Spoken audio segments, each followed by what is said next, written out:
नमस्कार, आप देख रहे हैं न्यूज़ वन इंडिया और मैं हूं आपके साथ अर्चना गुप्ता। थम गया आखिरी चरण का चुनावी शोर। आखिरी चरण में यूपी की 13 सीटों पर वोटिंग होनी है। 13 सीटों पर 1 जून को वोटिंग होगी। आज पोलिंग पार्टियां रवाना होंगी। महाराजगंज, गोरखपुर, कुशीनगर, देवरिया में वोट डाले जाएंगे। बांसगांव, घोसी, सलेमपुर, गाजीपुर, चंदौली, ये वो 13 सीटें हैं जहां पर मतदान होगा, जिसमें वाराणसी, मिर्जापुर और रॉबर्ट्सगंज भी शामिल है। तो इन 13 सीटों पर 1 जून को मतदान होगा और लोकतंत्र का ये पर्व अब अपने समापन की ओर अग्रसर हो रहा है। चुनाव प्रचार का शोर कल शाम 5 बजे थम गया और आज पोलिंग पार्टियां रवाना होगी। ये 13 सीटें पूर्वांचल की हैं और कहा जाता है कि दिल्ली का रास्ता यूपी से होकर जाता है और यूपी की सत्ता का रास्ता पूर्वांचल से होकर जाता है। और बड़ी बात यह है कि जिन 13 सीटों पर मतदान होगा 1 जून को, उन 13 सीटों में 2019 के चुनाव में बीजेपी ने यानी कि एनडीए ने 11 सीटों पर जीत दर्ज की थी। अब क्योंकि आखिरी चरण में जिन सीटों पर मतदान है, चाहे वो रॉबर्ट्सगंज की बात हो या फिर मिर्जापुर की बात हो, गोरखपुर की बात हो, घोसी की बात हो, तो ये वो सीटें हैं जहां पर एनडीए की सहयोगी दल, चाहे वो सुभासपा हो, उसकी भी साख दांव पर लगी हुई है कि किस तरह से, क्योंकि बीजेपी ने जिस तरह से एनडीए में शामिल कराया है सुभासपा को, तो साफ तौर पर जो राजभर वोटर है उन्हें साधने के लिए, क्योंकि बीते चुनाव में 2019 के चुनाव में घोसी सीट पर बीजेपी को हार का सामना करना पड़ा था। अब ऐसे में घोसी से अरविंद राजभर, जो कि ओपी राजभर के बेटे हैं, वो चुनावी मैदान में हैं। तो ऐसे में माना जा रहा है कि जो राजभर जाति है उसे साधने में ये कारगर साबित होगा। बात अनुप्रिया पटेल की कर ले, जो कि अपना दल एस से आती हैं, जिन्हें 2 सीटें दी गई हैं गठबंधन की ओर से, क्योंकि यूपी में 75 सीटों पर बीजेपी अकेले चुनाव लड़ रही है और 5 सीटें उस बीजेपी ने अपने सहयोगी दलों को दी है, जिसमें 2 आरएलडी को दिया गया है, 2 जो है कि अपना दल एस को दिया गया है, 1 सुभासपा को और 1 निषाद पार्टी को सीटें दी गई हैं। ऐसे में क्योंकि पूर्वांचल की ये 13 सीटें हैं, जिसमें Kurmi voter, Rajbhar voter, Nishad voter जो हैं वो निर्णायक भूमिका में नजर आते हैं। बात गोरखपुर की भी, जहां पर 1998 से लेकर 2014 तक सीएम योगी आदित्यनाथ ने एक सांसद के रूप में गोरखपुर का प्रतिनिधित्व किया और अब ऐसे में क्योंकि वहां से रवि किशन चुनावी मैदान में है, काजल निषाद उनकी प्रतिद्वंदी हैं और अब ऐसे में वहां पर भी मुकाबला काफी टफ माना जा रहा है कि जो निषाद वोटर है वहां पर भी निर्णायक भूमिका में नजर आते हैं। तो अब ऐसे में गोरखपुर की बात कर ले, ये भी काफी महत्वपूर्ण माना जाता है, ये सीट भी काफी महत्वपूर्ण मानी जाती है।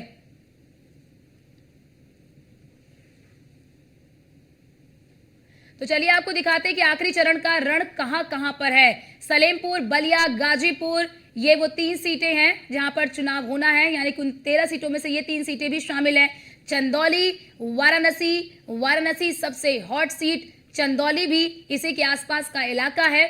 मिर्जापुर, रॉबर्ट्सगंज, ये 2 सीटें अनुप्रिया पटेल की पार्टी अपना दल एस को दिया गया है।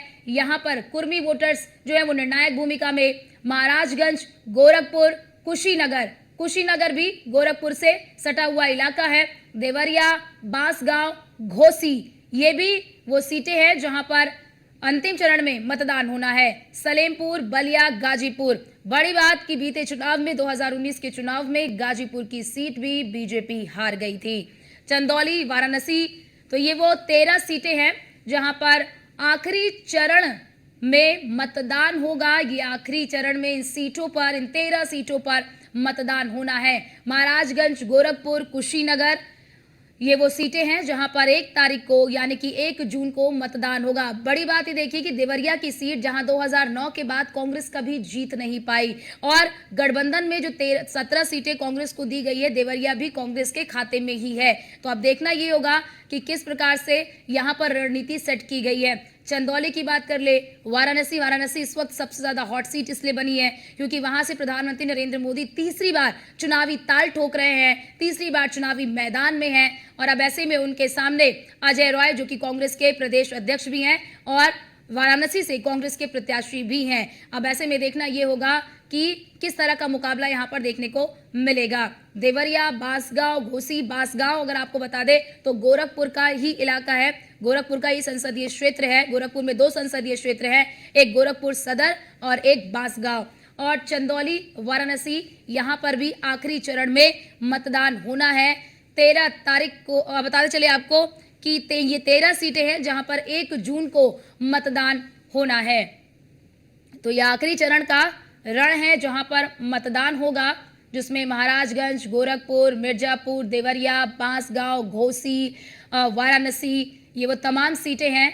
और पूर्वांचल की ये सीटें काफ़ी हॉट सीट मानी जाती है, क्योंकि देखिए पूर्वांचल एक बड़ा हिस्सा है यूपी का, जहां से लोकसभा की सबसे ज्यादा सीटें निकलती हैं। अब ऐसे में पूर्वांचल को साधने के लिए तमाम मुद्दे, तमाम जो वादे हैं, जो दावे हैं, वो राजनीतिक पार्टियों की ओर से किए गए। जिस तरह से आपने देखा भी होगा कि सीएम योगी आदित्यनाथ हो या फिर बीजेपी के तमाम बड़े दिग्गज नेता हो, पूर्वांचल को लेकर साफ तौर पर कहते हैं कि हमने पूर्वांचल की पहचान को बदला है।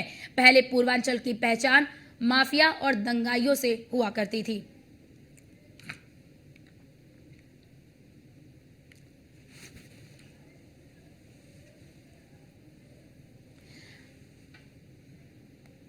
और हमारे साथ हमारे 2 संवाददाता इस वक्त जुड़ चुके हैं। हरेंद्र दुबे हमारे साथ गोरखपुर से जुड़ चुके हैं और अश्वनी हमारे साथ लखनऊ से जुड़ चुके हैं। पहले रुक कर लेती हूं गोरखपुर से हरेंद्र दुबे का। हरेंद्र, चुनावी प्रचार प्रसार सब कुछ खत्म हो चुका है, किस तरह की तैयारी आप गोरखपुर में देख रहे हैं 1 जून के लिए? देखिए, 1 जून के लिए तैयारी की अगर बात आपने की है तो गोरखपुर पंडित दीनदयाल उपाध्याय विश्वविद्यालय प्रांगण से आज पोलिंग पार्टी बस चंद समय बाद से रवाना होना शुरू हो जाएगी, खास तौर से गोरखपुर और बांसगांव लोकसभा सीटों के लिए। और तैयारी प्रशासनिक अधिकारी निर्वाचन आयोग ने पूरी मुस्तैदी के साथ कर रखी है, ताकि पूर्वांचल में हर बार कहीं न कहीं इलेक्शन के दौरान शिकायतें मिलती हैं, झड़प की बातें आती हैं या किसी तरह की बातें अराजक तत्वों को से निपटने की, तो प्रशासनिक अधिकारी और निर्वाचन आयोग ने पूरी तत्परता और पूरी तन्मयता के साथ सुरक्षा व्यवस्था के बीच में चुनाव संपन्न कराने के लिए तत्पर और तैयार है। जी ठीक है, आप हमारे साथ बने रहिए। अश्वनी भी हमारे साथ लखनऊ से बने हुए हैं। अश्वनी, क्योंकि देखिए हमने देखा कि 6 चरण जब बीत गए तो वोटिंग परसेंटेज को बढ़ाना एक बड़ी चुनौती बनी रही चुनाव आयोग के सामने भी, राजनीतिक पार्टियों के सामने भी। लेकिन क्या लगता है कि अब ये वोटिंग परसेंटेज बढ़ाना और भी ज्यादा मुश्किल होगा, क्योंकि अब गर्मी ने भीषण रूप ले लिया है? बिल्कुल, कल 13 सीटों के लिए, पूर्वांचल की 13 सीटों के लिए जो लोकसभा की सीटें हैं उनके लिए मतदान होना है। मतदान की बात करें तो प्रतिशत बढ़ाने की बात करें तो बड़ा मुश्किल लग रहा है, क्योंकि जिस तरीके से गर्मी हो रही है, पारा जो 40 के पार लगातार चल रहा है, हीट व्यू चल रही है, कहीं ना कहीं लोगों को परेशान कर रही है। डॉक्टर्स खुद सलाह दे रहे हैं कि लोग जरूरी हो तभी घर से बाहर और सांस बाहर निकले, खासतौर पर 12 बजे से लेकर 3 बजे के बीच में अति आवश्यक काम होने पर ही बाहर निकले। तो ऐसे में कहीं ना कहीं लोग खुद निकलना बाहर नहीं चाहते, क्योंकि आप बाहर निकल के देखिए किस तरीके गर्मी हो रही है। तो ऐसे में कहीं ना कहीं वोट प्रतिशत बढ़ने के बहुत कम चांसेस हैं। हाँ, उस जो प्रतिशत अभी तक चल रहा है वहीं तक पहुंच जाए तो बड़ी बात मानी जाएगी निश्चित तौर पर, क्योंकि लोग परेशान हो रहे हैं। लोगों का कहना है कि घर से एक कदम बाहर निकालो तो लगता है कि शरीर जलने लगा। तो निश्चित तौर पर कहीं ना कहीं 13 सीटों के लिए मतदान होना है, वहां पर वोट प्रतिशत बढ़ाना पार्टियों के लिए बहुत टेढ़ी खीर है।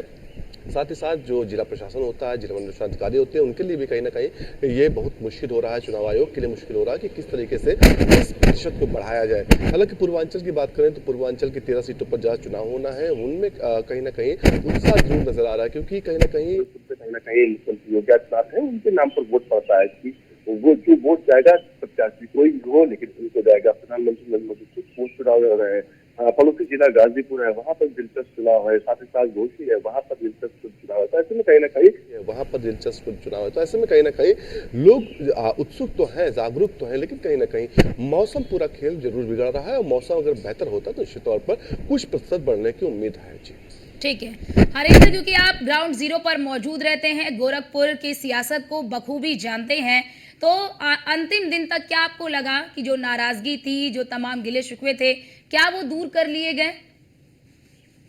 अर्चना, हम बताना चाहेंगे नाराजगी भारतीय जनता पार्टी दूर नहीं कर पाई है, चाहे गोरखपुर की बात हो या किसी अन्य लोकसभा की बात हो, क्योंकि भारतीय जनता पार्टी के जो कार्यकर्ता हैं, जो संघर्षशील लोग हैं, उनका ये सोच था कि इस बार जो प्रत्याशी है बदल के आएगा और बदल के जब भारतीय जनता पार्टी दी होती तो कार्यकर्ताओं में जोश अधिक देखने को मिलता, क्योंकि वही सांसद हैं, वही प्रत्याशी हैं और कार्यकर्ताओं की नाराजगी है कि 5 सालों तक जिसके लिए 2 माह तक संघर्ष करते हैं सांसद के लिए, वह सांसद कार्यकर्ताओं को पूछता ही नहीं। सांसद उन कार्यकर्ताओं को पूछता ही नहीं, उन कार्यकर्ताओं को पहचानता ही नहीं। अब 2 महीने का समय बचता है उनके प्रचार प्रसार को लेकर के, तो कार्यकर्ताओं की नाराजगी पार्टी प्रतिबद्धता पर तो चलते नजर आए हैं,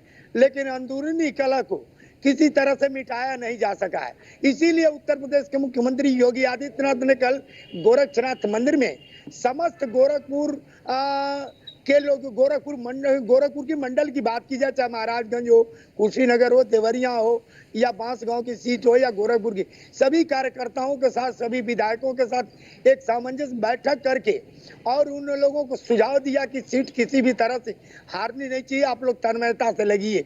लेकिन उसके बावजूद कार्यकर्ता अपने तेल से, अपने गाड़ी से, अपने वाहन से चलते नजर आ रहे हैं। न उनको तेल का खर्चा, न उनके वाहन का खर्चा, न उनको खाने की फिक्र इसी भीषण गर्मी में।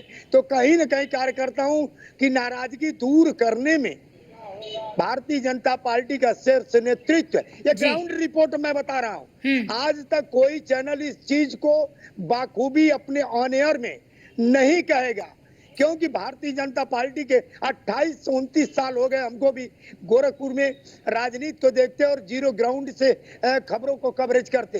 कहीं न कहीं कार्यकर्ताओं में नाराजगी है और उस नाराजगी को दूर कर पाना पुराने सांसद प्रत्याशी को बहुत मुश्किल है, क्योंकि कहीं न कहीं लास्ट में जब गोरखपुर ही एक ऐसी सीट है, जब लोग बूथ पर जाते हैं तो कहते हैं कि लाओ मंदिर के नाम पर वोट दे दो।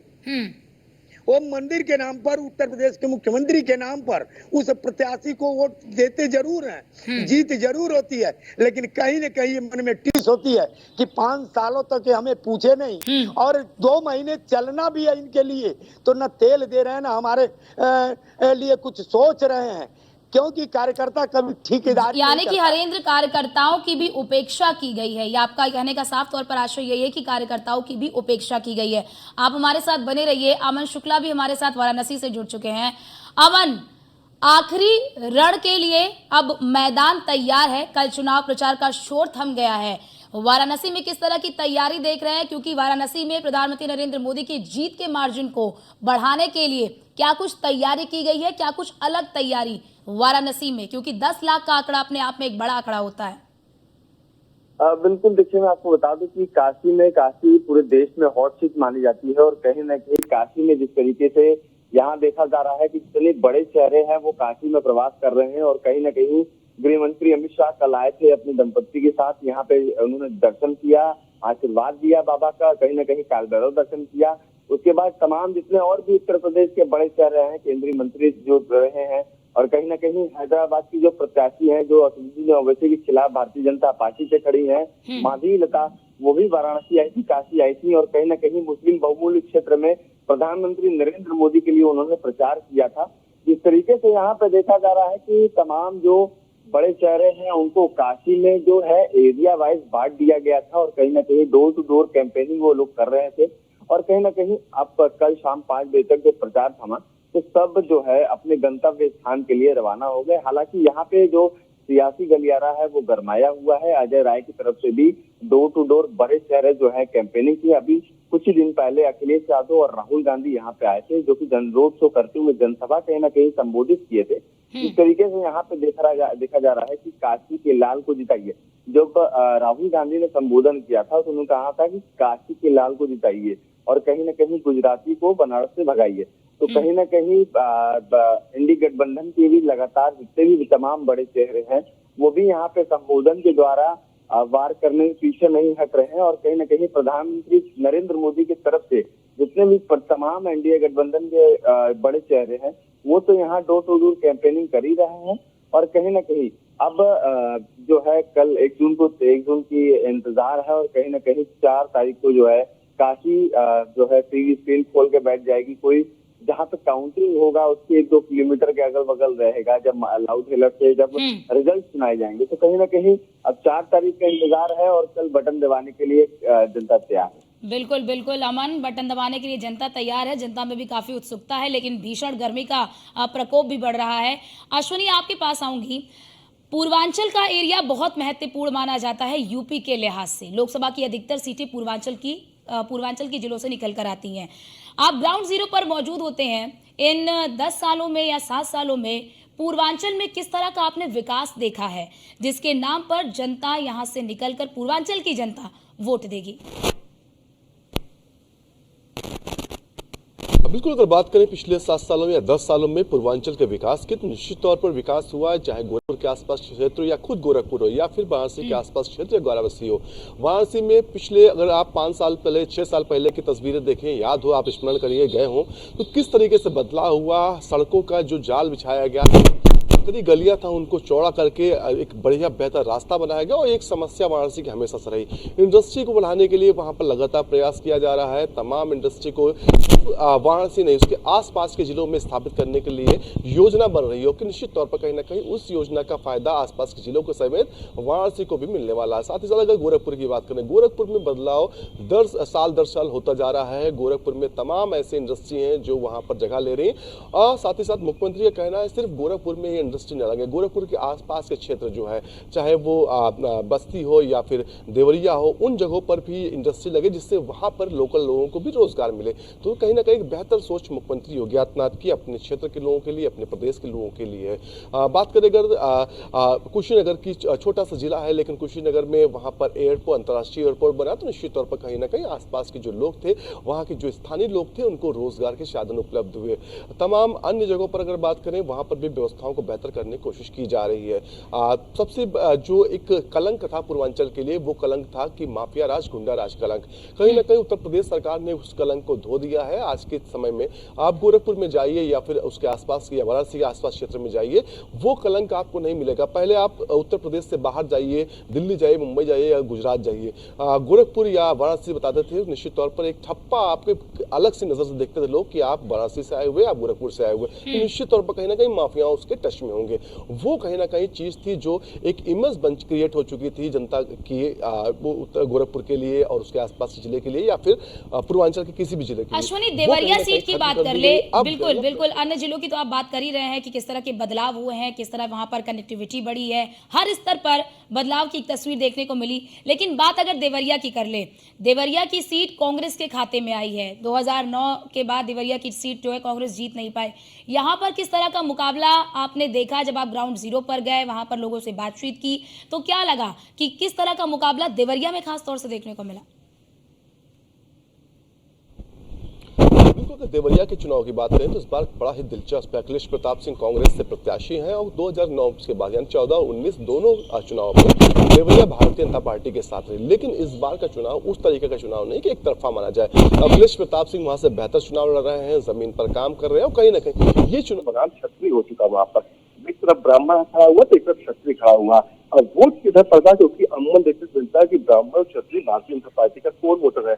अगर इसमें बंटवारा होता तो निश्चित तौर पर कहीं ना कहीं भारतीय जनता पार्टी को वहां नुकसान होगा। जीत हार अलग की बात होगी, जीत कौन जीतेगा फिर जनता रहेगी। लेकिन फिलहाल का जो चुनाव हो रहा है वहाँ काफी दिलचस्प हो रहा है और कोर वोटर जो भारतीय जनता पार्टी के बीच है उसके बीच में चुनाव हो रहा है। ऐसी स्थिति में अगर बेहतर जो समाजवादी पार्टी वोट करा लेती है, उसके जो वोटर है उसको बेहतर वोट कर लेता, तो निश्चित तौर पर कहीं ना कहीं समाजवादी पार्टी या कांग्रेस कहीं से भी पीछे नहीं रहेगी। हालांकि भारतीय जनता पार्टी पूरी ताकत लगाए हुए है, पूरी तरीके से वहां पर काम कर रही। हालांकि देवरिया में 2 सीटें आती है, कल्याणपुर भी आता है और देवरिया खुद सीट है। तो ऐसे में कहीं ना कहीं दोनों सीटों को जीतने की जिम्मेदारी वहां के स्थानीय विधायक उनको दी गई है। विधायकों को जो अमर सड़क मंच पार्टी है, जो सदर विधायक है, उनको सबसे ज्यादा तवज्जो दी जा रही है। कहीं ना कहीं पार्टी जो मुख्यालय है वहां से लगातार दिशा निर्देश दिए जा रहे हैं और कहीं ना कहीं उनके हाथ में फिलहाल चुनावी कमान है और वो खुद चुनावी कमान को संभाल कर पल पल के अपडेट जो है वो कहीं ना कहीं जो बिल्कुल बिल्कुल, बीजेपी की यही कोशिश है कि बीते चुनाव में जितनी सीटें जीती हैं, इस चुनाव में उन सीटों को बढ़ाया जाए। आप हमारे साथ बने रहिए। हरेंद्र, आपके पास आऊंगी। गोरखपुर की बात कर ले। तो हरेंद्र, गोरखपुर में स्थानीय मुद्दे क्या हावी नजर आ रहे हैं अन्य जिलों की तरह? क्या यहाँ पर भी चाहे महंगाई हो, चाहे रोजगार हो, या फिर रोजगार ना होने की वजह से युवाओं का पलायन हो, क्या इस तरह के मुद्दे गोरखपुर में भी देखने को मिल रहे हैं? क्योंकि गोरखपुर सीएम योगी आदित्यनाथ का गढ़ है और इन्होंने भी सीएम योगी आदित्यनाथ ने एक सांसद के रूप में यहाँ का प्रतिनिधित्व कई सालों तक किया है।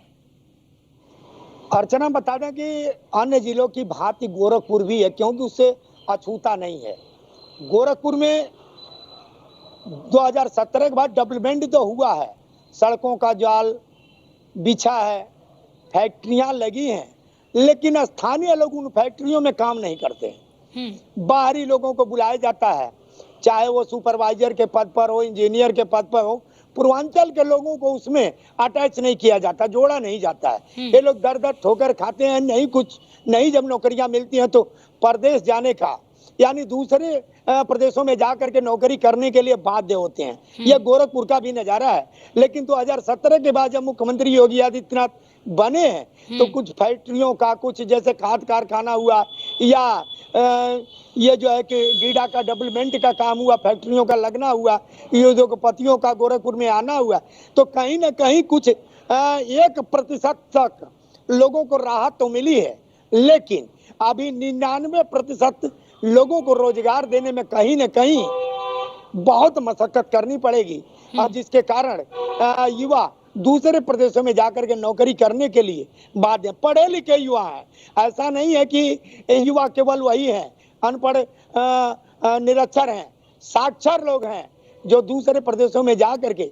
सुपरवाइजर की नौकरी हुई और अन्य तमाम नौकरियां कंप्यूटर ऑपरेटर की हुई, क्योंकि वो लोग वहाँ करने के लिए बाध्य हैं। लेकिन 1% तक हम एक दावे के साथ कहेंगे कि उत्तर प्रदेश के मुख्यमंत्री योगी आदित्यनाथ ने गोरखपुर में पूर्वांचल के लोगों को नौकरी देने का काम किया।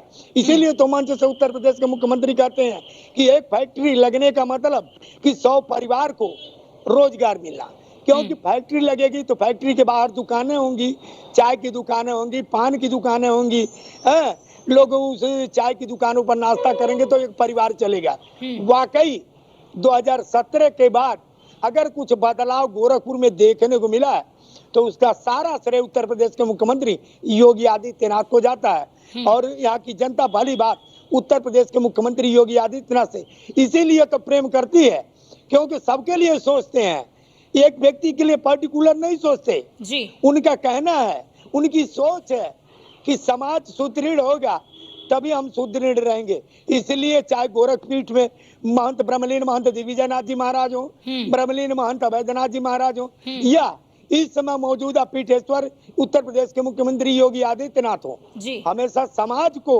उत्थान के लिए शिक्षा क्षेत्र में, स्वास्थ्य के क्षेत्र में उन्होंने बेहतर काम किया है। ठीक, हरेंद्र आपका भी, अश्विनी आपका भी और अमन आपका भी, आप तीनों का बहुत शुक्रिया हमारे साथ जुड़ने के लिए और तमाम जानकारी हमारे दर्शकों तक साझा करने के लिए कि अंतिम चरण के इस रण के लिए किस तरह की तैयारी की गई है। मतदाता तैयार हैं 1 जून के लिए। फिलहाल के इस बुलेटिन में इतना ही। बाकी देश और दुनिया की तमाम खबरों को देखने के लिए आप बने रहिए न्यूज़ 1 इंडिया के साथ। नमस्कार।